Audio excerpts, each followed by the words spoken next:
Paula Hancocks has just arrived in Padang, Indonesia, and joins us now. Paula, help has been trickling in, information has been trickling out.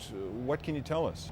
Well, Jonathan, the latest death toll we have, unfortunately, in the past couple of hours has gone up once again. 272 people have now been confirmed dead. This is according to the Disaster Management Agency, and another 412 are still missing. But of course, they say that this number could change again because it is such, such a remote area where this tsunami has hit the hardest. These islands will take about 14 hours by boat, by water to get to be able to give aid to those that desperately need it. So the worry is that that number will rise once again. Now, just a couple of minutes ago, we saw number 5, the 5th boat, leaving the port of Padang. We were on the road to the port at this point, and it had about 100 tons of material on board. It had the very basics that you need just in the days after such a disaster: tents, medicine, food, and also, of course, it had body bags on board to try and bring some of the bodies back to the island of Sumatra. Jonathan?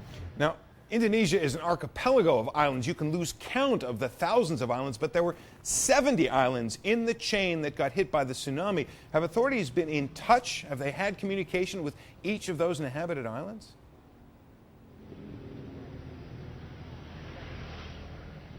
Well, they're trying to. We don't know whether or not they've actually reached contact with every single one of those islands, because it is so difficult to get in contact. There's the communications, which are poor at best, but they're out at the moment. So it's basically planes that are leaving with aid, and they're reaching these areas, and then they can report back exactly what is needed and what the death toll is and what the problems are on the ground. Now, one of the ships that we just saw leave is going to take 14 hours to get to a port called Sikakap. That's not even the worst hit area.